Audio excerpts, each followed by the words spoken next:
is a representation.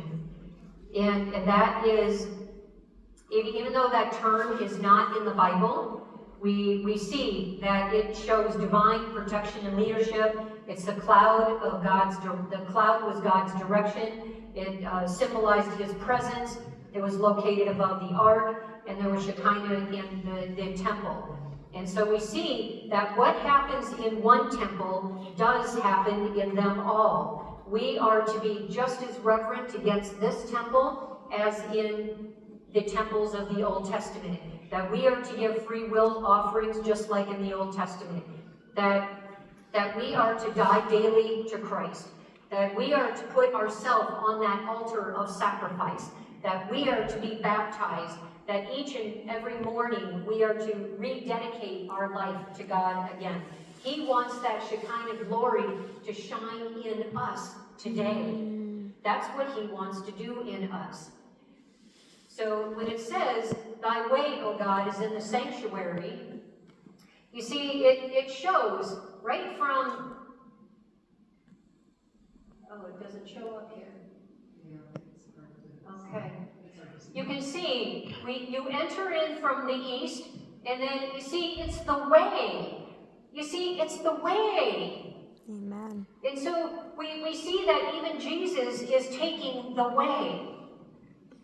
And so we start out in the east, and we come through that particular door. You see, you can't go in through the west door. Jesus says, I am the way, the truth, and the life. No one comes to me but by the Father. And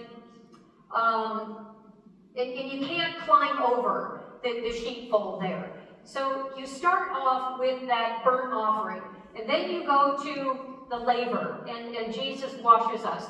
And then now we start heading on into the holy place where we see the table of showbread, we have the altar of incense, and we have the candlelight stick, and then we have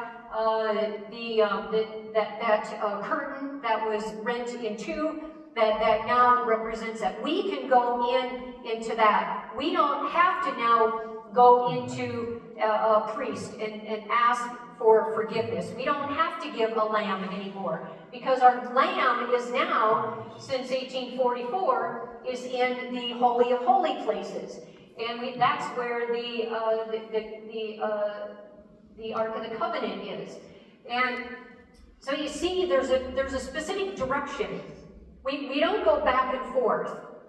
And we just go one way. And just like from Genesis to Revelation, you see, we have to keep moving this way. And we have to be moving towards the diet of heaven.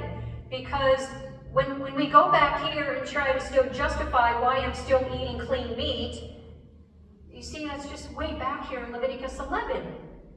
There's no justification for it anymore.